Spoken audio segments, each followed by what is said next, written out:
विश्ववंदनीय विश्व शांतीदूत महामानव तथागत सम्यक संबुद्ध तथागतांचा पावन पवित्र सद्धम्म त्या सद्धम्माचा सातत्याने प्रचार आणि प्रसार करणारा सदापूजनीय भिक्खू संघ बुद्ध धम्म आणि संघ या महान तीन रत्नाची आम्हा सर्वांना माहिती करून देणारे आम्हा सर्वांचे आधारस्तंभ भारतीय घटनेचे शिल्पकार बोधिसत्व गुणपेतान डॉक्टर बाबासाहेब आंबेडकर यांच्या धर्मक्रांतीमध्ये शेवटच्या श्वासापर्यंत समर्पित राहतो. आज या स्मृती दिनाच्या कालकथित साधू महादू सरदार सेवानिवृत्त शिक्षण विस्तार अधिकारी बाबांचा जलदान विधी पुण्य स्मरण विधी या ठिकाणी आपण संपन्न करत आहोत. 16/7/2025 ला त्यांचं निधन झालं. हा पहिला स्मृतिदिन या ठिकाणी आपण संपन्न करत आहोत. त्यांच्या पश्चात आई रंजना साधू सरदार, त्यांची मुलं पंकज साधू सरदार जे की आर्मीमध्ये आपल्या देशांची खूप चांगल्या प्रकारे सेवा करत आहेत. आयुष्यवान मेघराज साधू सरदार, मुली वैशाली प्रकाश मोरे आणि जावई प्रकाश वाल्मिक मोरे. निंबा महादू सरदार, निंबा महादू सरदार बाबांचा सुद्धा त्यांचं 6 महिने झाले. तर बाबांचे सुद्धा 6 महिने झालेले आहेत. तर बाबांचे सुद्धा त्यांना सुद्धा 2 मुलं 1 मुलगी आहे. तर त्यांचं सुद्धा आपण या ठिकाणी हे जे पुण्य आपण आज करत आहोत तर हे दोनही भावांना पुण्य आपण संपादन करत आहोत. कारण आज सरदार परिवाराच्या वतीने अत्यंत स्वादिष्ट रुचकर अशा प्रकारचं बंधेंना भोजनदान दिलं, चिवरदान सुद्धा करत आहेत, दान पुण्य करत आहेत. म्हणजे हे जे संपूर्ण दानकर्म हे संपूर्ण कुशल कर्म आहे. तर हे संपूर्ण कुशल कर्म बाबांच्या आपण जे काही निसर्गामध्ये विलीन असणारे 4 महाभूत आणि पंचस्कंद आहे तर त्यांना ते आपण शेवटी आपण जे अनुमोदन गाथा म्हणणार आहोत, शेवटी आपण चिवरदान करून जी जलदान विधी करणार आहोत तर त्या ठिकाणी ते संपूर्ण आजचं पुण्य आपण त्यांना अनुमोदित करणार आहोत. भगवंताच्या श्रेष्ठ सद्धमाला अनुसरून जन्मास येणारा प्रत्येक सत्व प्रत्येक मनुष्य एक ना एक दिवस मृत्यूला प्राप्त होत असतो. निसर्ग नियमाला अनुसरून भगवंताचा हा धम्म आहे, सद्धम्म आहे. जन्मास येणारा प्रत्येक सत्व प्रत्येक मनुष्य एक ना एक दिवस मृत्यूला प्राप्त होत असतो. आणि या सर्वश्रेष्ठ सत्याला अनुसरून सरदार परिवारामधून बाबा सुद्धा म्हणजे निघून गेले. तर त्यांच्या पश्चात मुलं मुली सुना नातवंडे हा सर्व परिवार आहे, जावई परिवार आहे. मानवी जीवनामध्ये भगवंत असे म्हणतात की आपण किती वर्ष म्हणजे जीवन जगलो यापेक्षा कसं आपण जीवन जगलो याला विशेष महत्व आहे. आणि त्यामुळे एक चांगल्या प्रकारचं कुशल कर्म करून पुण्यकर्म करून सामाजिक दृष्टिकोनातून समाजाची सेवा करून जर आपण आपलं जीवन जगत असेल तर नक्कीच त्याचा एक लाभ आपल्या जीवनामध्ये आपल्याला होत असतो. शिक्षक बाबा शिक्षक होते आणि शिक्षक रूपाने त्यांनी जे काही शिक्षकी पेशेमध्ये जी सेवा केलेली आहे, कारण शिक्षक हा समाजातील अत्यंत महत्वपूर्ण असा घटक असतो. शिक्षक असल्यामुळे मुलांवरती एक चांगल्या प्रकारचे संस्कार होत असतात, चांगल्या प्रकारची मुलं शिक्षक घडवत असतात आणि ते शिक्षण विस्तार अधिकारी म्हणून आपली त्यांनी जी सेवा केली आहे तर नक्कीच ते एक चांगल्या प्रकारची सेवा आहे. दुसरे त्यांचे सुपुत्र सुद्धा म्हणजे आर्मीमध्ये आहे, देशाची सेवा करण्यामध्ये. हा जो काही एक सेवा भाव आपल्या जीवनामध्ये असतो तसं मानवी जीवन बघा क्षणभंगूर आहे, परिवर्तनशील आहे. कधी केव्हा कुठे मनुष्य मृत्यूला प्राप्त होईल हे काही सांगता येत नाही, आहे की ना. पाण्याच्या बुडबुड्याप्रमाणे मनुष्याचं जीवन आहे असं भगवंतांनी म्हटलं आहे. जसं पाण्याचे बुडबुडे तयार होतात आणि क्षणामध्ये नष्ट होत असतात, अगदी मनुष्याचं जीवन सुद्धा बघा तसंच आहे. कधी केव्हा कुठे मनुष्य मृत्यूला प्राप्त होईल हे काही सांगता येत नाही. अगदी चालता बोलता असणारा मनुष्य, धष्टपुष्ट असणारा मनुष्य हसताना, बोलताना, खेळताना असणारा मनुष्य सुद्धा या संसारामध्ये मृत्यूला प्राप्त होऊ शकतो.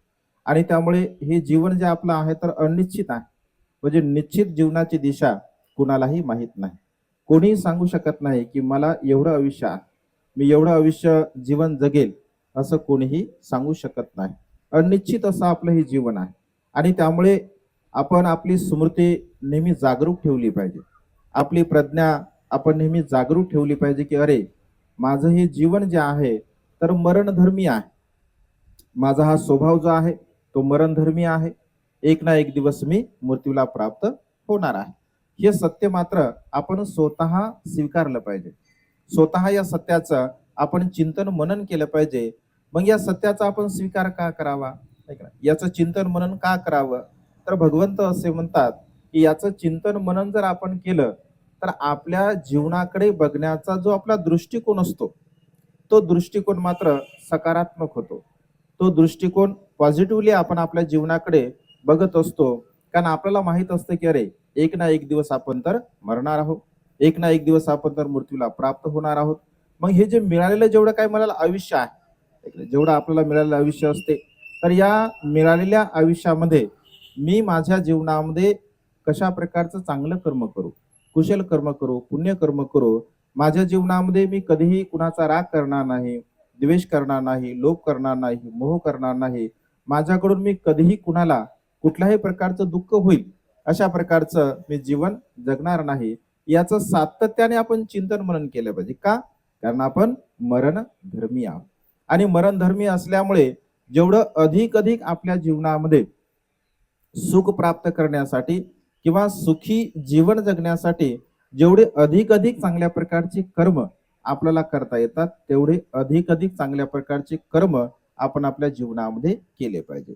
मग चांगले कर्म का केले पाहिजे? कारण या संसारामध्ये कर्माच्या रूपाने मनुष्य जिवंत असतो. कर्मरूपाने मनुष्य जिवंत असतो ना. कारण या संसारामध्ये आपण असंख्य लोक बघितले बघा, तर संसारामध्ये तर असंख्य लोक आहेत. सर्वच्या सर्वच लोक अजरामर होतात का? तर नाही. काही मोजके लोक या संसारामध्ये अजरामर होत असतात. जसं उदाहरण म्हटलं तर 2600 वर्षापूर्वी बघा भगवंत या संसारामध्ये निघून गेले, परंतु आजही ते जिवंत आहे. कशामुळे? तर त्यांनी जे तत्वज्ञान लोकांना दुःखमुक्तीचा मार्ग सांगितला, त्या तत्वज्ञानाच्या द्वारा आजही ते आपल्यामध्ये जिवंत आहे. अलीकडच्या काळामध्ये आपल्यामधून बोधिसत्व डॉक्टर बाबासाहेब आंबेडकर निघून गेले. शरीर रूपाने जरी ते आपल्यातून निघून गेले तरी त्यांच्या कार्यरूपाने, कर्मरूपाने आजही ते आपल्यामध्ये जिवंत आहे. म्हणजे मनुष्याचे जे कर्म असतात बघा, त्या कर्म रूपाने जेवढे काही संत आहे, जेवढे काही महापुरुष आहे, ऐक नाही, संत सुद्धा जिवंत असतात, महापुरुष सुद्धा जिवंत असतात. म्हणजे समाजाच्या हितासाठी, समाजाच्या कल्याणासाठी, समाजाला अंधश्रद्धेतून, कर्मकांडातून मुक्त करण्यासाठी ज्या ज्या महापुरुषांनी कार्य केलेलं असतं तर ते महापुरुष या संसारामध्ये जिवंत असतात आपल्या कर्मरूपाने. आणि त्यामुळे कर्म अत्यंत महत्वपूर्ण आहे. कर्म जर आपण चांगले करत असेल, कुशल कर्म करत असेल, पुण्यकर्म करत असेल तर या संसारामध्ये मनुष्य जिवंत असतो. कधी कधी बघा व्यवहारामध्ये आपण पाहतो, एखादा मनुष्य जर मृत्यूला प्राप्त झाला तर लोक कधी कधी हळहळ व्यक्त करतात. चांगला जर मनुष्य असेल, समाजाच्या उपयोगाचा मनुष्य असेल, चांगलं समाज कार्य करणारा मनुष्य असेल, त्याचा स्वभाव चांगला असेल, तो प्रेमळ व्यक्ती असेल, सर्वांसोबत मैत्रीने, प्रेमाने, आपुलकीने, जिव्हाळ्याने वागणारा असेल, परिवारासोबत चांगल्या प्रकारचं जीवन जगणारा असेल, समाजासोबत तो चांगल्या प्रकारचं वागणारा असेल, तर अशा प्रकारचा मनुष्य जर गेला तर लोक हळहळ व्यक्त कर, अरे हा व्यक्ती खूप चांगला होता, जायला पाहिजे नव्हता, कारण हा मनुष्य समाजासाठी खूप चांगल्या प्रकारचं कार्य करत होता. परंतु वाईट मनुष्य असेल, अकुशल कर्म करणारा असेल, वादविवाद करणारा असेल, भांडण तंटा करणारा असेल, सतत झगडे करणारा असेल, परिवारासोबत चांगल्या प्रकारचा राहणारा नसेल, तर अशा प्रकारचा मनुष्य जर मृत्यूला प्राप्त झाला तर काय म्हणतात लोक? काय म्हणतात तुमच्याकडे? बरं झाला गेला म्हणतात, आहे की? बरं झाला गेला म्हणतात. कधी कधी लोक म्हणतात बरं झाला धरतीचा भार गेला म्हणतात. कारण हा काही समाजासाठी पण उपयोगाचा नव्हता आणि परिवारासाठी काही उपयोगाचा नव्हता. कारण अशा प्रकारे बघा आपल्या ज्या कर्माचा जो परिणाम असतो तर इथेच वर्तमान काळामध्ये आपल्याला बघा मिळत असतो. आणि त्यामुळे हे जे जीवन आहे मानवी जीवन बघा अनंत पुण्य कर्माने आपल्याला प्राप्त झालेलं आहे. हे मानवी जीवन जे प्राप्त झालं हे सहज आणि साधं सोपं नाही आहे. हे अनंत पुण्यकर्म, अनंत कुशल कर्म आपण आपल्या जीवनामध्ये केल्यामुळे हे मानवी जीवन आपल्याला बघा प्राप्त झालेलं आहे. आणि हे मानवी जीवन जर आपल्याला प्राप्त झालं तर या मानवी जीवनामध्ये आपण कशा प्रकारचे कर्म करतो, कशा प्रकारचं आपण जीवन जगतो, याला विशेष बघा महत्व आहे. आणि त्यामुळे आपण नेहमी सातत्याने आपल्या जीवनामध्ये कुशल कर्म केलं पाहिजे, पुण्यकर्म केलं पाहिजे. परोपकाराची भावना आपल्या चित्तामध्ये सातत्याने आपण निर्माण करण्याचा प्रयत्न केला पाहिजे. भुकेल्याची भूक मनुष्याने जाणली पाहिजे, तहानलेल्याची तहान मनुष्याने जाणली पाहिजे. ज्यांना ज्या ज्या वस्तूंची गरज असते अशा प्रकारच्या लोकांना आपण मदत केली पाहिजे. म्हणजे एक परोपकाराची भावना जर आपल्या चित्तामध्ये असेल, एक परोपकार भाव जर आपल्या मनामध्ये असेल तर सातत्याने बघा आपण खूप चांगल्या प्रकारचं कुशल कर्म, पुण्यकर्म आपल्या जीवनामध्ये करू शकतो. आणि त्यामुळे जीवन जगत असताना नेहमी हा कुशल भाव आपल्या चित्तामध्ये असला पाहिजे. हा कुशल भाव जर आपल्या चित्तामध्ये असेल तर आपल्या जीवनाचं एक सार्थक होते बघा. मृत्यू सुद्धा सुखकर येतो, मृत्यू सुद्धा मनुष्याला सुखाने येत असतो आणि मृत्यू हा मनुष्याला दुःखाने येत असतो. एखादा मनुष्य रागीट असेल, द्वेषी असेल, क्रोधी असेल, अहंभावी असेल, अनेक प्रकारचं अकुशल कर्म, वाईट कर्म, पाप कर्म करणारा मनुष्य असेल तर असा मनुष्य कधी सुखाने मृत्यूला प्राप्त होत नाही. परंतु मनुष्य चांगला असेल, कुशल कर्म, पुण्यकर्म, चांगलं कर्म करणारा असेल तर तो मनुष्य सुद्धा सुखाने मृत्यूला प्राप्त होत असतो. ऐका, भगवंत आपले सुखाने मृत्यूला प्राप्त झाले की नाही? मृत्यूच्या पूर्वी भगवंताने 3 महिने अगोदर सांगितलं की माझं येणाऱ्या वैशाख पौर्णिमेला महापरिनिर्वाण होणार आहे. कारण त्यांना ते माहिती असतं. म्हणजे जे सद्गुणी लोक असतात, जे चांगल्या प्रकारचे लोक असतात, जे समाजाच्या हितासाठी, सुखासाठी, कल्याणासाठी झटणारे लोक असतात, महापुरुष असतात, तर त्यांचा मृत्यू सुद्धा बघा सुखकर असतो. आणि मनुष्य जर चांगल्या प्रकारचं जीवन जगत असेल तर मनुष्य मृत्यूला प्राप्त झाल्यानंतर सुद्धा मनुष्याला पश्चाताप होत नाही. म्हणजे आपलं जेवढं काही आयुष्य आहे, कारण मरणार तर आहोत एक ना एक दिवस. आज बाबा आपल्यामधून निघून गेले, उद्या तुमच्यातलं कोणी जाऊ शकते, ऐक ना, उद्या मी सुद्धा जाऊ शकतो. म्हणजे अजरामर इथे होण्यासाठी कोणी आहे का? बिलकुल नाही आहे. शरीर रूपाने मनुष्य या संसारामध्ये कधीही अजरामर होत नसतो. तर कर्म रूपाने मनुष्य या संसारामध्ये अजरामर होत असतो. आणि त्यामुळे बघा सातत्याने आपण नेहमी कुशल कर्म केलं पाहिजे. मग कुशल कर्म काय, पुण्यकर्म काय, ऐका चांगल्या प्रकारचं काय? तर जे कर्म केल्यानंतर आपलं मन प्रसन्न होते, जे कर्म केल्यानंतर आपल्या मनाला आनंद मिळतो, जे कर्म केल्यानंतर आपल्या मनाला आपल्या भाषेमध्ये समाधान मिळते, तर ते कुशल कर्म. जे कर्म करताना आपल्याला भीती वाटते, जे कर्म केल्यानंतर आपल्याला भीती वाटते, जे कर्म जेव्हा जेव्हा आठवतो आपण तेव्हा तेव्हा आपल्याला भीती वाटते, दुःख होते, तर ते म्हणजे वाईट कर्म, ते म्हणजे पाप कर्म. आणि त्यामुळे 5 शील जर बघा मी तुम्हाला सुरुवातीला दिले, त्या पंचशिलेचं आपण आपल्या जीवनामध्ये पालन केलं पाहिजे. ऐक ना, मी कुठल्याही प्रकारचं पानातिपाता विरमणी शिखापदं समाध्यामी, म्हणजे कोणत्याही प्रकारे प्राण्यांची हत्या, प्राण्यांची हिंसा मी माझ्या जीवनामध्ये करणार नाही, अशी आपण प्रतिज्ञा धारण केली पाहिजे. मी चोरी करणार नाही जीवन जगत असताना, याशी आपण प्रतिज्ञा धारण केली पाहिजे. मी अकुशल कर्म व्यभिचार कर्म करणार नाही, अशी प्रतिज्ञा आपण धारण केली पाहिजे. मी जीवन जगत असताना कधी खोटं बोलणार नाही, कधी निंदा नलस्ती करणार नाही, कधी चहाडी चुगली करणार नाही, कधी व्यर्थ बडबड करणार नाही, आणि मी कुठल्याही प्रकारच्या नशिली पदार्थाचं माझ्या जीवनामध्ये सेवन करणार नाही. या 5 प्रकारच्या प्रतिज्ञा आपण आपल्या जीवनामध्ये धारण केल्या पाहिजे. आणि जो जो मनुष्य या 5 शीलाचं आचरण करत असतो, अनुसरण करत असतो, तर बघा तो मनुष्य आपल्या जीवनामध्ये नेहमी सुखाने जगत असतो. हा सुखी जीवनाचा मार्ग आहे. बोधिसत्व गुणोपेतन डॉक्टर बाबासाहेब आंबेडकरांनी आपल्याला 1956 साली हा तथागतांचा पवित्र सद्धम दिलेला आहे. आणि त्यामुळे या सद्धमाचं अनुसरण करणे, या सद्धमाला जाणणे, या सद्धमाला समजून घेणे आणि त्यानुसार जीवन जगण्याचा प्रयत्न करणे हे आपलं अत्यंत कुशल कर्म आहे. जो मनुष्य आपल्या परिवारामधून निघून जात असतो, कारण त्यांचे अनंत असे उपकार असतात आपल्यावरती, भगवंत असे म्हणतात की माता पितु पठ्ठानं कुत्त दारस संगहो अनाकुलाच कमंता एतन मंगलम उत्तम. आई वडिलांचे अनंत उपकार असतात बघा आपल्यावर. कारण आई वडिलांनी आपल्याला जन्म दिला असतो. आई वडिलांमुळे आपल्याला चांगल्या प्रकारचं जीवन लाभलेलं असतं. आपल्यामध्ये जेवढे चांगले जे काही सद्गुण असतात, ते सर्वच्या सर्व चांगल्या प्रकारचे सद्गुण आपल्या आई वडिलांमुळे आपल्यामध्ये प्राप्त झालेले असतात. आणि त्यामुळे आई वडिलांच्या उपकाराची आपण कधीही परतफेड करू शकत नाही. मग आई वडिलांची आपण जिवंतपणे सेवा केली पाहिजे असं भगवंतांनी म्हटलं आहे. कारण मृत्यूच्या नंतर तर आपण ते तर उत्तरीय कार्य आहे, ते शेवटचं कार्य आहे. परंतु जिवंतपणे जे जे लोक खऱ्या अर्थाने माता पित्यांची सेवा करतात, माता पित्यांच्या इच्छा आकांक्षा पूर्ण करण्याचा प्रयत्न करतात, माता पित्यांना वृद्धाप काळामध्ये कोणत्याही प्रकारचं दुःख होणार नाही अशा प्रकारची भावना मनामध्ये निर्माण करतात आणि अत्यंत सुखपूर्वक त्यांचं जीवन कशा प्रकारचं जाईल असं जे मुलं, असं जे मुली आपल्या जीवनामध्ये विचार करतात, तर त्यांना बघा जीवनामध्ये कधीही दुःख प्राप्त होत नाही. कारण माता पित्यांची सेवा करणे हे अनंत महान असीम असं पुण्यकर्म आहे. आणि त्यामुळे सातत्याने आपण आपल्या परिवाराचा तर सांभाळ करतच असतो, परंतु परिवाराचा सांभाळ करत असताना माता पित्यांची खूप चांगल्या प्रकारे आपण जिवंतपणे सेवा केली पाहिजे. कारण हा सेवा धर्म आहे, आपलं नैतिक असं कर्तव्य आहे. आणि ते नैतिक कर्तव्य आपण आपल्या जीवनामध्ये बघा करण्याचा प्रयत्न केला पाहिजे. हेच तर कुशल कर्म आहे, हेच तर पुण्यकर्म आहे, हेच तर चांगल्या प्रकारचं आपल्या जीवनाचं कर्म आहे. आणि त्यामुळे सातत्याने आपण माता पित्यांची सेवा केली पाहिजे, योग्य प्रकारे आपल्या पत्नीचा मुलाबाळांचा सांभाळ केला पाहिजे. हे उत्तम मंगल आहे असं भगवंतांनी म्हटलं आहे.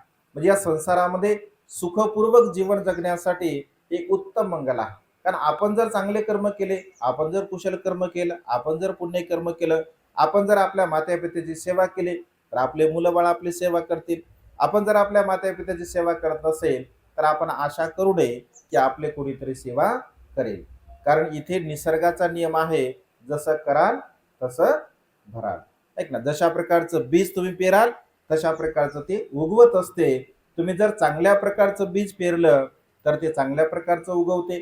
तुम्ही जर चांगल्या प्रकारचं बीज नाही पेरलं तर ते सुद्धा तशा प्रकारचा तुम्हाला परिणाम देत असतो.